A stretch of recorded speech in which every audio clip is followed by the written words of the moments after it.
organization operates as an ecosystem, right? So culture, how leaders behave, all the processes and friction and technology and what's rewarded, what level of transparency you have, is it cohesive, do we connect the dots for people? All kinds of factors, all these different levers within an organization work together. So even if one or two of those things is really good, the other things can derail it easy. Hello and welcome to the Making Better podcast, where we talk about how to make ourselves, our teams, and our organizations better.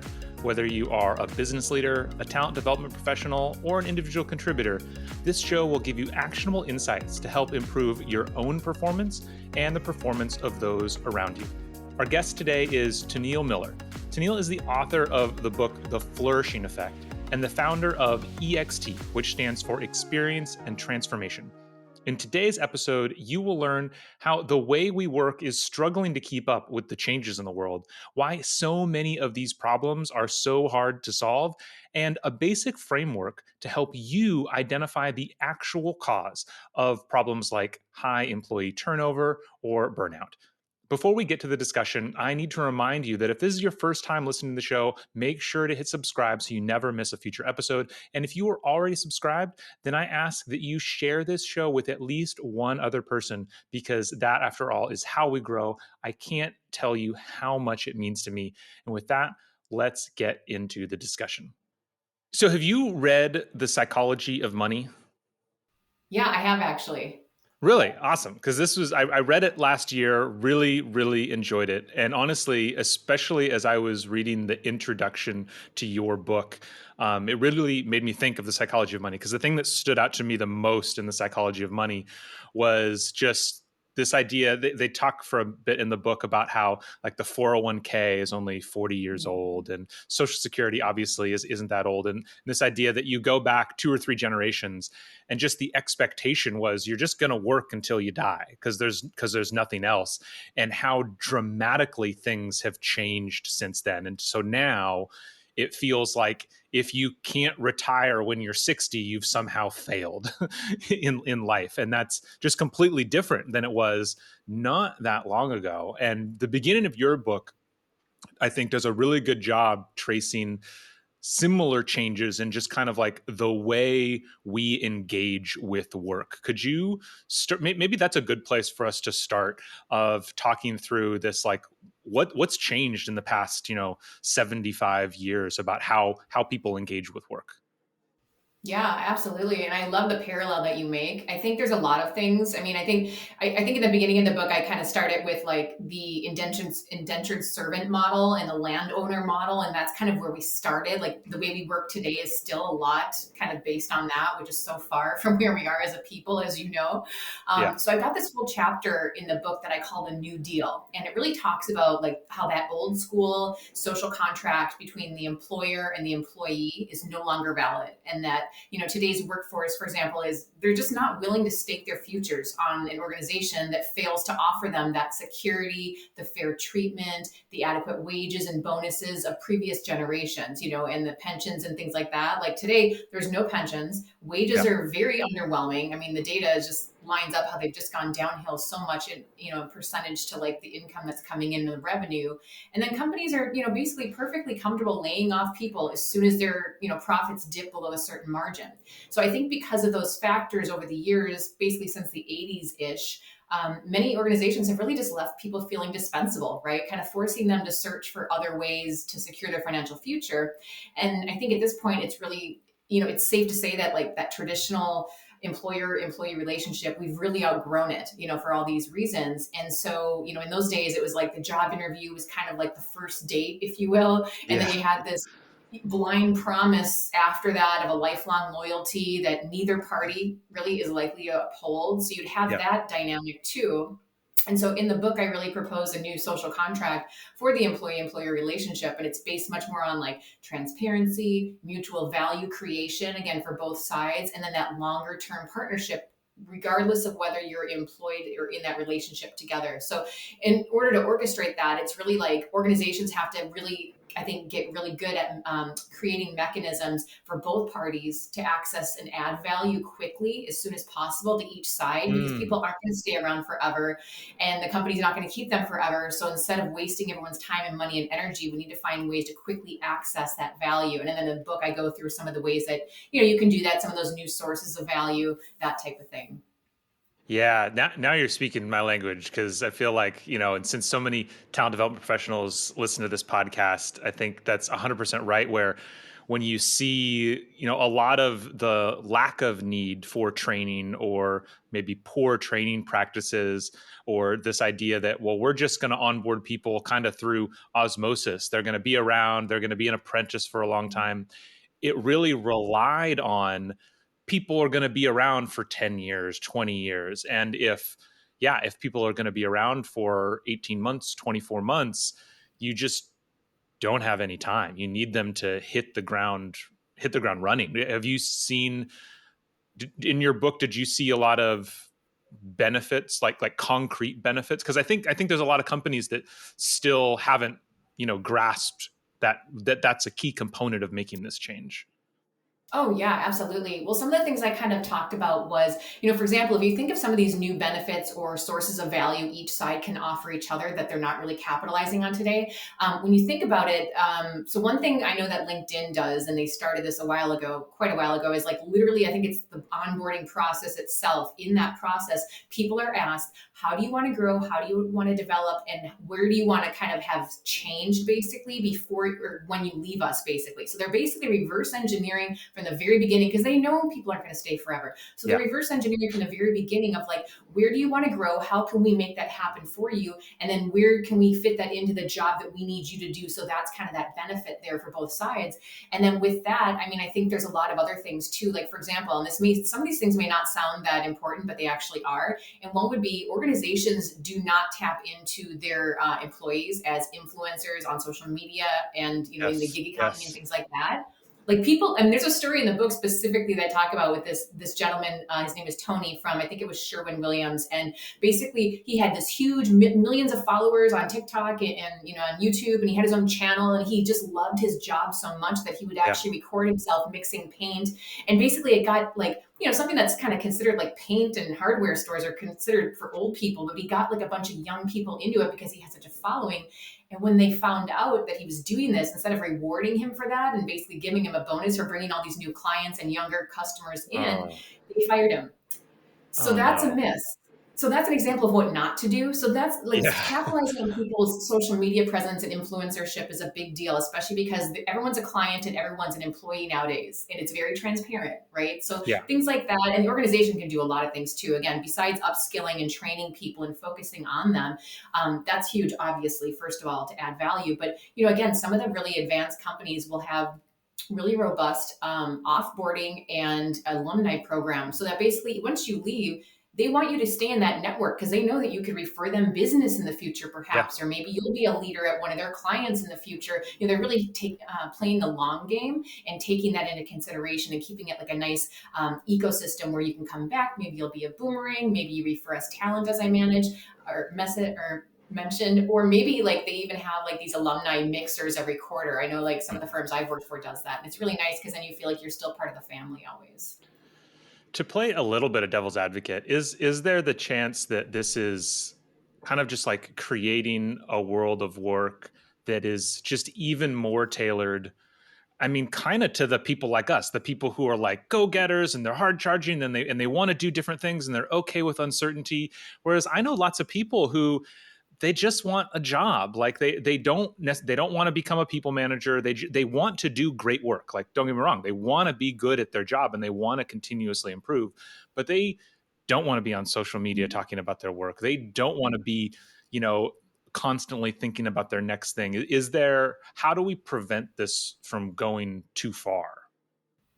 Yeah, this is a really interesting point, and I love that you brought up the devil's advocate, because I kind of thought about that when I was writing the book, because there's a lot, as you can tell, like in this book, and what we're talking about is very much employee centric, right? So it's Mhm. based, it's ways for the organization to win while the employee wins. But in my mind, there's a lot of work that went into this thinking about from the employee lens, because that's not the case today usually. Yes. And so I wrestled with that too. And the chapter is about meeting people's human needs. Cause yeah, that's amazing that you can be a differentiated organization and attract and unlock your talent because you're meeting their human needs. But to your point, maybe some people don't want their job to be their life. Maybe they get their Yeah. meaning and their connection in their community and with their family, and they don't want to spend any more time at this job, not a calling or a career in their eyes, but at this Yes. job than they Yes. have to.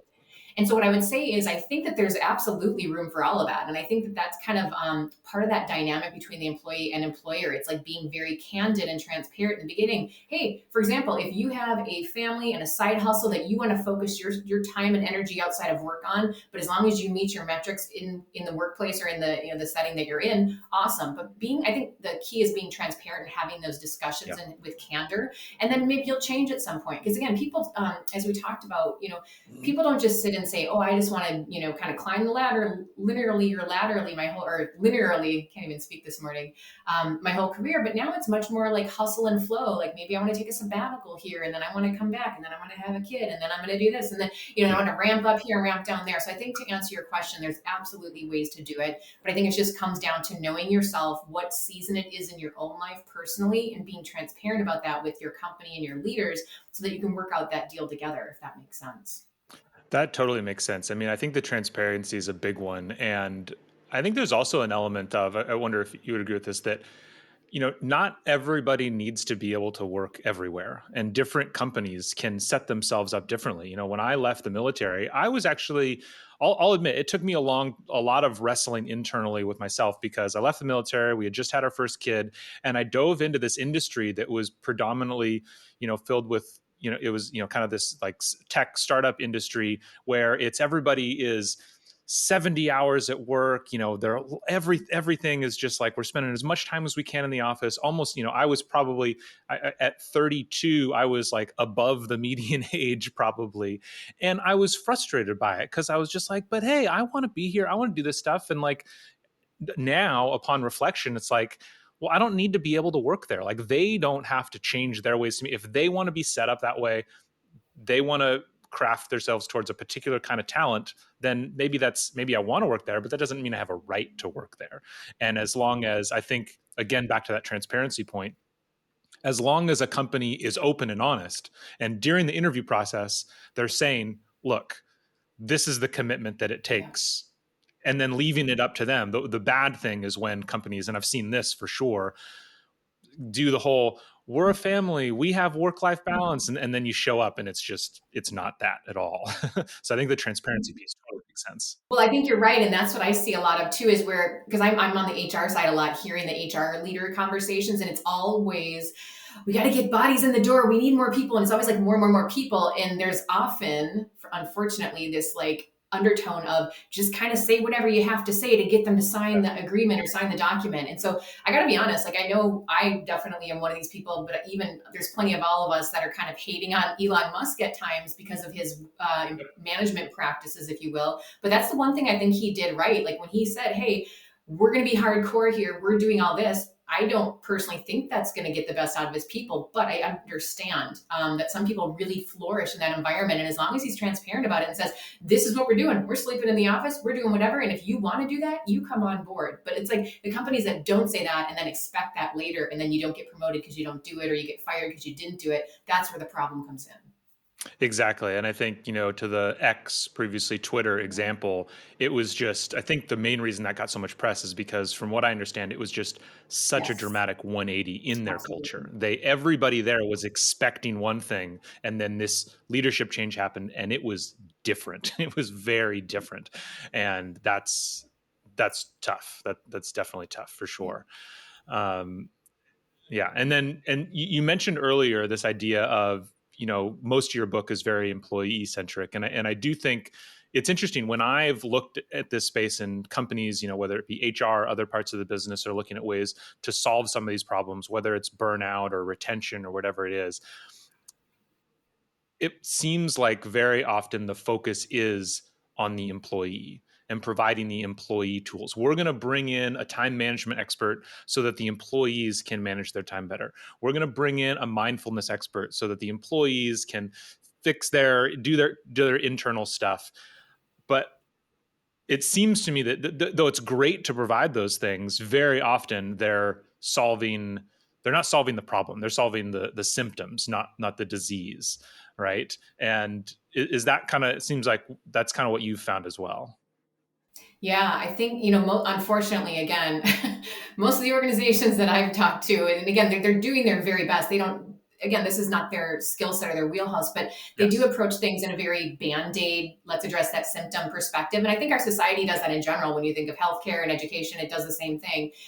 Instead of getting at those root causes that are actually going to solve the issues. And then again, I think that's hard because again, leaders and even HR leaders and other folks, even if they have a high level of emotional intelligence, they're not usually psychologists. They Yeah. don't understand a lot of the organizational dynamics and the way all of it operates as a system. So basically it's like, hey, HR, just go create a DEI program or, you know, make people go to training to solve the problem or whatever. And again, that's a huge waste of time, money, and energy.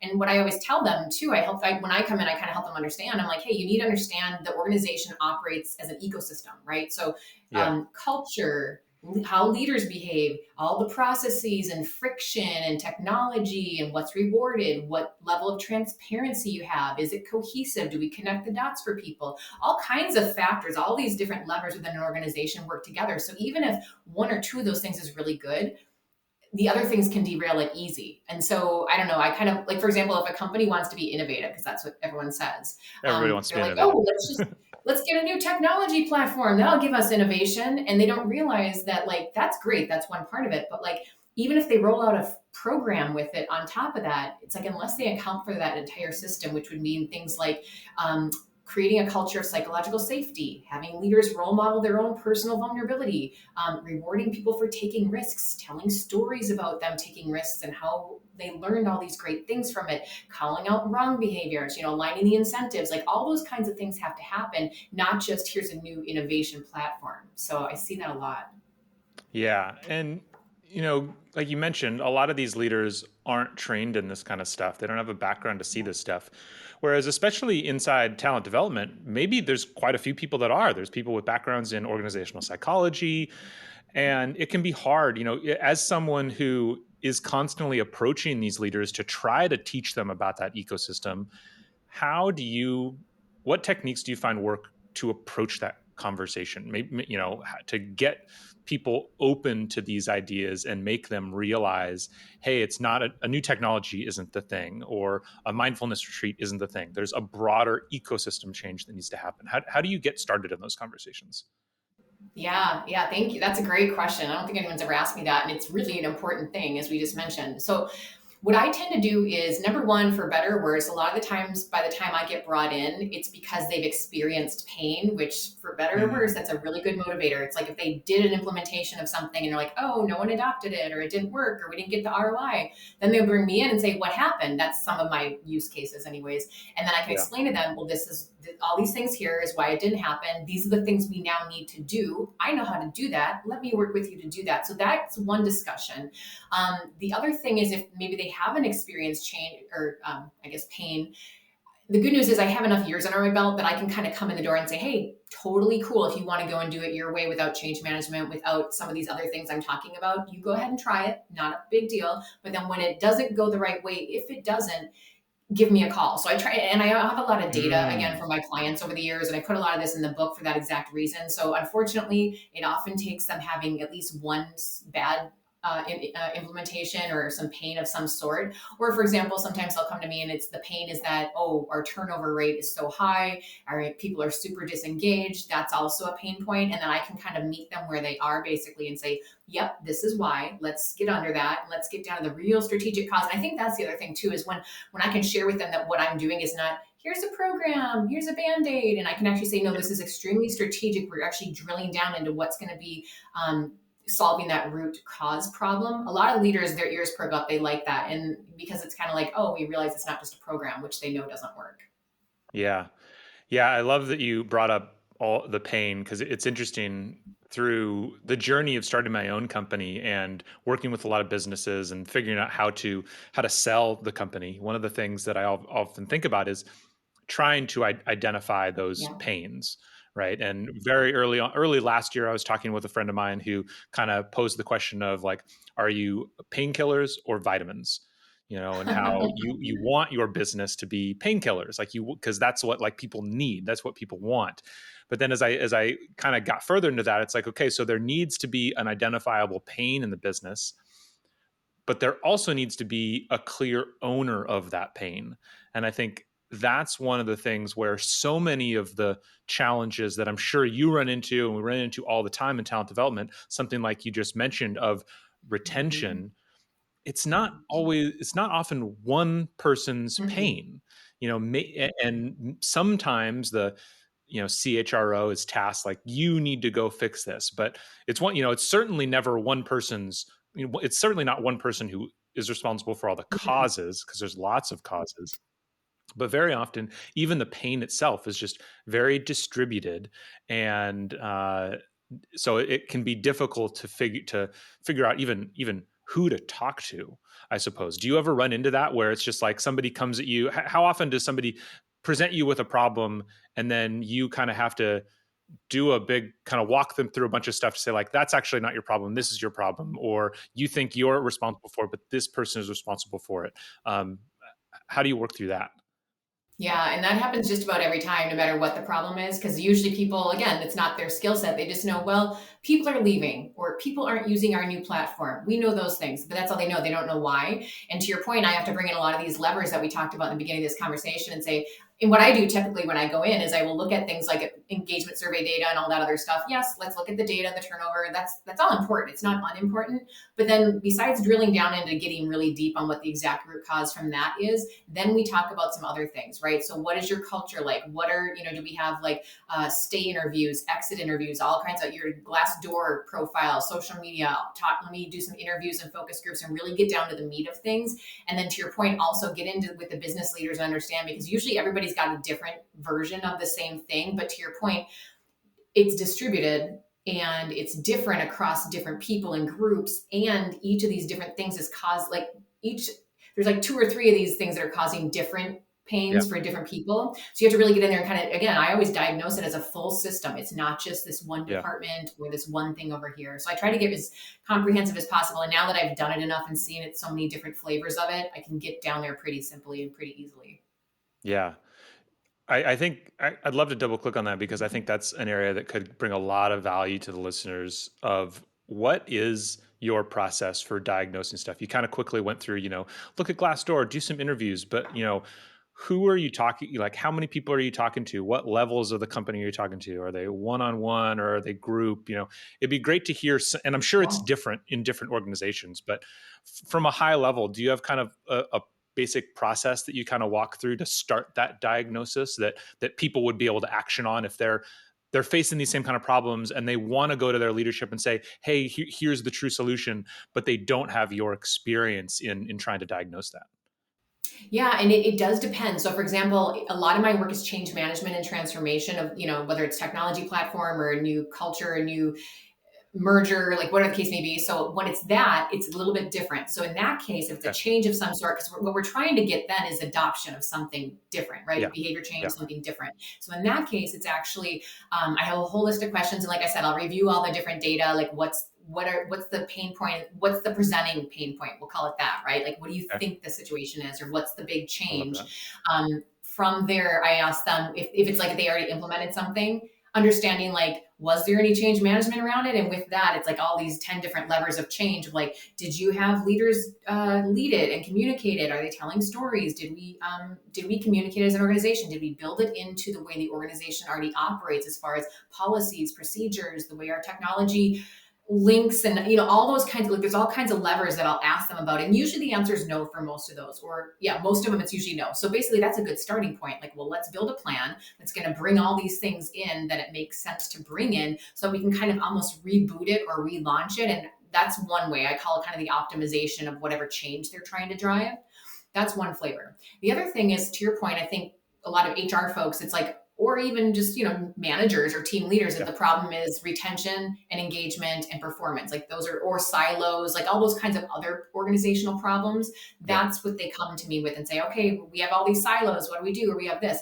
And so in that case, again, it depends on the organization. It depends on what kind of data, but basically I just try to get as much data as I can right away. Like, again, very simply, engagement numbers, retention numbers, any kind of like, what is the bonus system, like all the different things, and understanding how, basically painting a picture for me, what's the flavor of the organization, like what's the environment, what does that feel like, what is leadership like how transparent, like the culture, all that stuff.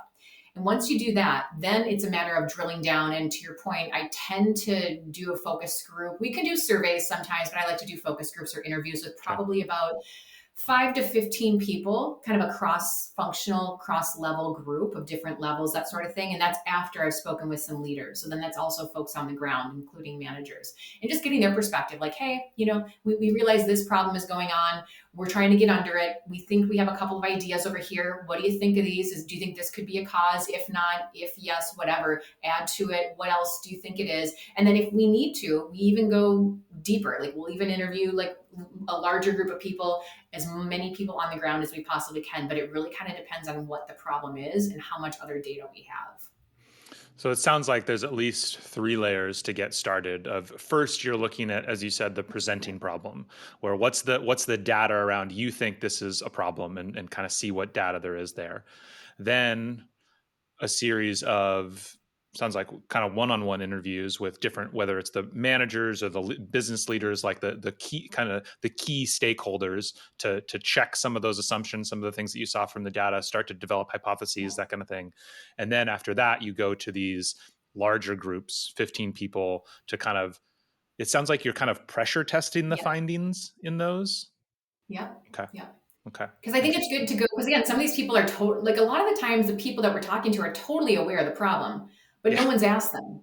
Yes. And so, especially people on the ground, like they all know the answer. Like literally, I had a client recently where leaders came to me, like this is like a C-level and below, came to me and said, "Oh, we have horrible turnover. We have all this employee survey data, and for the most part, they're pretty engaged, but there's these other issues, and we don't know why they're leaving." And so then, to your point, then my process was, okay, so talk to a few of these leaders, the different business unit leaders, see what they're saying, see if any of that correlates or not. Sometimes it does, lots of times it does, not always. And then from that, as we're picking up those data points, bring those data points lower and lower in the organization and asking people, does this resonate? Is this why people are leaving? Is this, how do you feel? How's your experience? And then we get down to the real meat of it. Because again, it could be we're disengaged here or we're unhappy with this, but like, let's get down to what is it about this that we're unhappy with, or what is it about that? And you realize, we don't get any learning and development.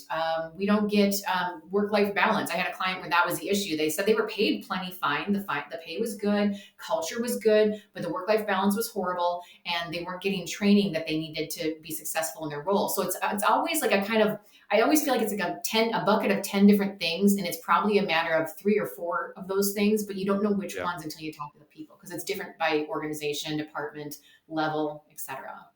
Yeah, and you can always know, you always think you know which one it is. The leader always And thinks they leaders know. often say it's money. Like, it's almost always the knee-jerk reaction is, Interesting. well, we're not paying them enough, especially if it's like a retail organization or something where it's hourly workers. It's always like, well, we're just not paying the same as Amazon or whatever. That's why they're leaving. I'm like, okay, but money is only one aspect. There's a lot of other things, like we talked about, meeting people's human needs and all the other different Yeah. frictions that happen. Those are a lot of areas for opportunity that you can target, even if you can't pay more. That makes a big difference. Yeah. Yeah. Yeah. That makes sense.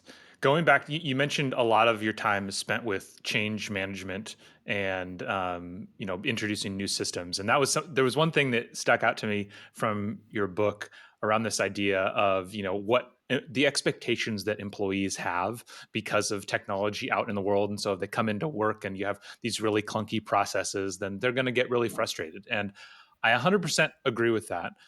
However, I have long said, I literally think I've been saying this for about 10 years. I blame so many problems on Facebook and social media, not from the fact that we normally think about a social media, but these are companies that have the best minds in the world, are spending billions of dollars making the things that we interact every day absolutely as seamless Yeah. as possible. They'll spend hundreds of millions of dollars to figure out a way to make a transaction take one click less. And that's a level of effort and investment that most companies just can't Yep. make. It's Yep. and is there, I don't know, is there a middle ground here? Because there's part of me that though I 100% am always trying. I always talk bad on different learning management systems. The number one reason why I would talk bad on them is because of how many clicks it takes to do Hmm. something. There's one that I Hmm. used where, enrolling an employee in a course took 16 clicks or something. That's obviously ridiculous. At the same time, I do think the expectation for employees can sometimes be too high, or from employees sometimes be too high. I don't know. Is there, in all of your discussions, is there a middle ground there, or maybe I'm making too much out of this and the expectations aren't really that high. It's just that what we're providing is often so bad. Yeah. Yeah. I always say, like, well, it's not that bad. It's like, well, that's not really the bar we're striving for. So, Yeah. here's what I would say to that. I think you hit on something really important here, because this is what a lot of leaders will say, like, hey, we didn't have that when I was, there. They don't, why do they need so much? And I completely understand why some leaders feel this way. But what I always remind them of is a couple things. So first of all, because the world is different, right? So the first thing is, I think that expectations of employees are different today. So the one thing I always point out is, like, back in the day, the workday was 9 to 5. No one could ever reach you basically once you left that office. You could totally unplug, tune out, decompress. You weren't stressed working all night while you're eating your dinner with your family, or not even having dinner. And so today it's different, because we expect people to be always on. They're available all the time via, since the smartphone was invented basically. And we're also constantly trying to do more with less, especially in the last couple of years of efficiency. And so we're constantly expecting them to give everything and go above and beyond daily as just like the baseline itself. Yeah, And so it's true. because of that, they need time to recharge, right? So that's one thing to keep in mind.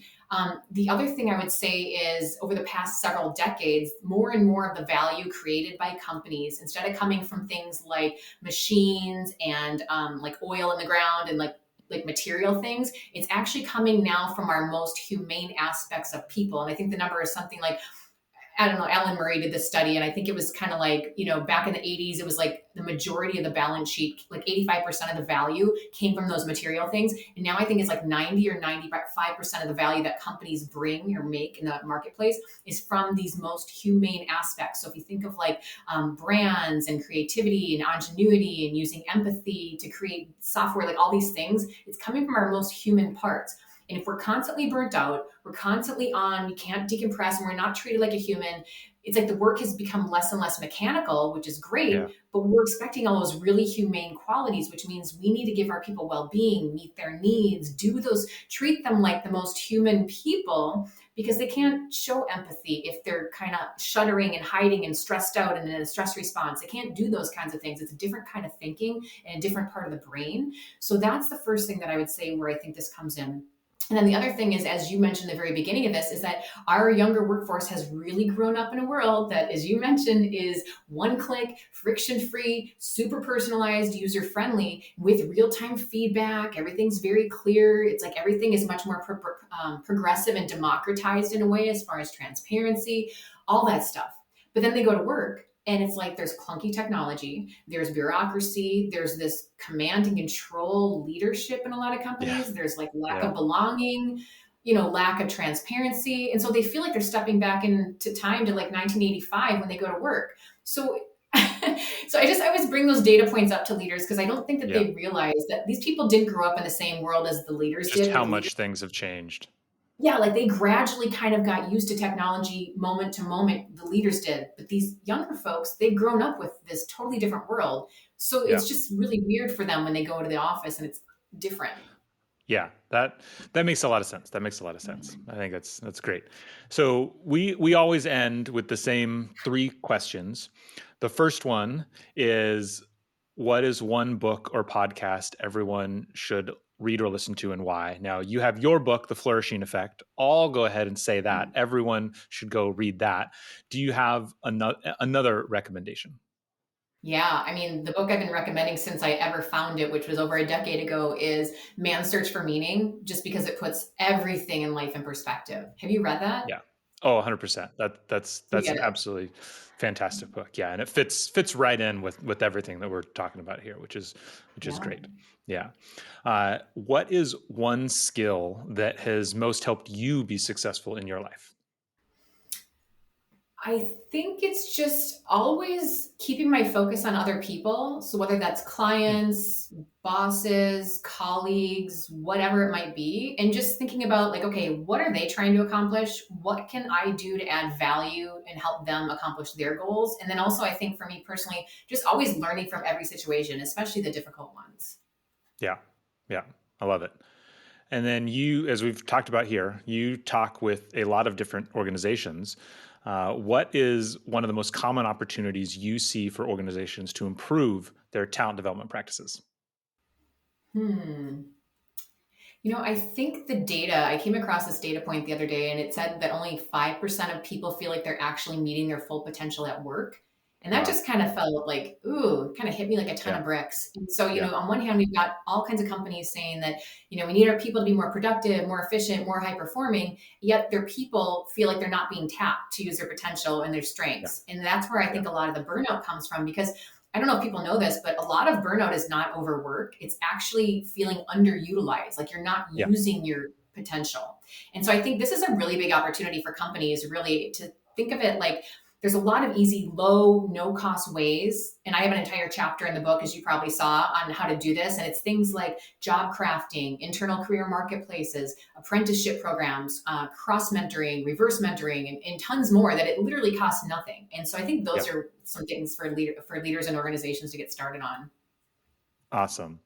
Well, I think those are some great examples of things that organizations can do. You can dive, everybody listening, like I said, the flourishing effect, you can dive a lot more into the details to figure out how to bring that to your organizations. This has been a great conversation, Tennille. Thank you. Thank you so much for joining me this morning. I think people are going to get a lot out of it. I hope so. Thank you, Matt. All right, have a great day. You too. Thank you so much for tuning in today. If you liked the discussion, make sure to hit like and subscribe so you never miss an episode. As a reminder, if your team is struggling keeping up with the training development demands of your organization, we want to help. Better Everyday Studios is a full-service instructional design team that can help you with everything from ideation to actual content creation and delivery. Please reach out to us using the link in the episode notes below. Have a great day.